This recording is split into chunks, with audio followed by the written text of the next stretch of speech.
आषाढी वारीच्या निमित्तानं अक्षर कला वारी हा उपक्रम राबवण्यात येतोय।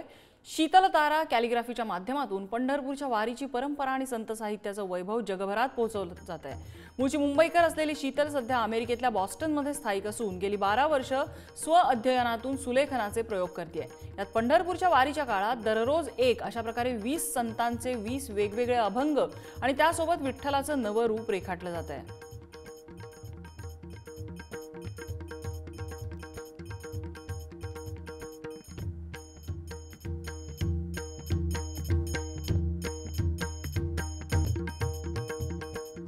अक्षरकला वारी हा माझा वार्षिक उपक्रम आहे।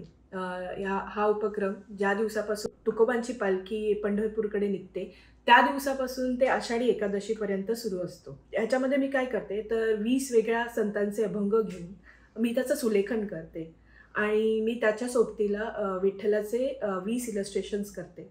तर हा उपक्रम माझा जवळजवळ 7 वर्ष झाला सुरू आहे। जशी गणपती, श्रीकृष्ण, महादेव यांची चित्र कलेच्या मुख्य प्रवाहात आहेत, तशीच विठ्ठलाची चित्र कलेच्या मुख्य प्रवाहात यावीत हा सुद्धा एक उद्देश अक्षरकला वारीचा आहे।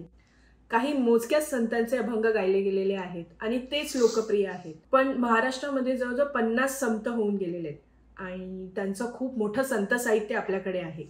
तो एक उद्देश होता की मी दरवेळेस 20 वेगवेगळे अभंग, वेगवेगळ्या संतांचे अभंग निवडते आणि ते कधीच रिपीट होऊ देत नाही। या वर्षी मी भरपूर प्रदर्शनांना भेट दिली, मी वेगवेगळी चित्र पाहिली, मी विठ्ठलाबद्दल भरपूर वाचलं। त्या सगळ्यांचं जे सार आहे ते मी या वर्षीच्या अक्षरकला वारीमध्ये मांडलेलं आहे।